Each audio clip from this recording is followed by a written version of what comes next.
Okay, look at this. So I'm gonna pour my yeast. This is part 2 of our fantastic video. We're gonna be famous.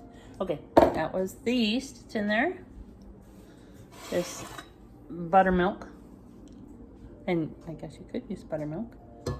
I use margarine just because I'm vegetarian. And I use almond milk instead of water. And I don't use regular milk because I'm vegetarian.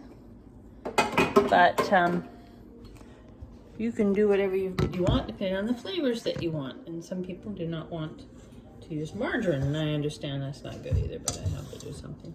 Okay. Hooking it on. Whoops. I'm not done yet. Hooking it on my mixer. And of course my dough hook is nowhere to be found because it's in the sink, you know, so it has to be washed. Okay. Dough hook, and start it slowly or else you throw flour everywhere. Go real slow. And I know that because I've done it so many times. So this is where you're going to be using the spatula just to make sure all that flour that what you put in first is up in the liquid. Kind of like doing a cake right now because it's so liquidy. But get it off the bottom so it's all up. Scrape it. You might need it one more time. Who knows? One more time. Now you're going to let this work for a while. Let it do its thing.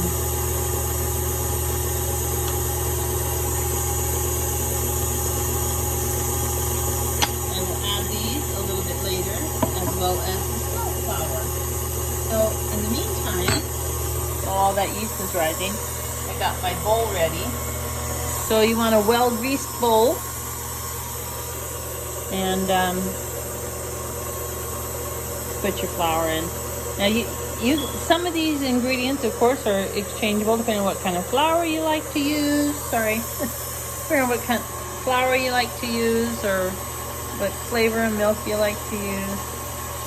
But I really like this recipe because it's just a simple one, and it does really good. I quit buying bread from the store for the most part, hardly ever buy it, because now I'm spoiled. So I make bread.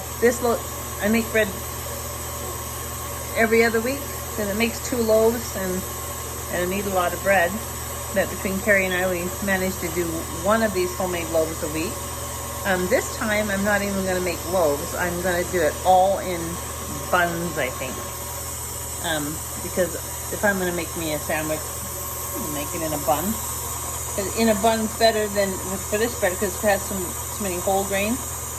A bun is better anyway because when you slice whole grain bread, if it's been in your fridge for a few days or whatever, you do want to keep it in your fridge. It's a little more crumbly. Unless I used all white flour, then it would be springy instead. So anyway, it's whipping away. Starting to look really smooth. I'm going to turn it off real quick. Let it down. Now in my bowl, I have some whole oats, as you can see there. I have chia, because I love chia, and this is just ground flax. So you got about a cup of these other grains. Now they soak up quite a bit of water, so I'm going to let this do its thing again. Mix around. So this whole recipe takes, because I'm using a lot of whole grain, this whole recipe takes maximum, it's 5 cups, because you got 3 of white flour, 1 of mixed things that don't have gluten, just for fun. You don't have to put that in there, but I do. And then I have ready 1 cup of spelt flour. And then I have a little more just for throwing on the counter, and, you know, a spoon here or there, what you might need. So anyway, So that's doing its thing, now that it's not gonna splatter all over.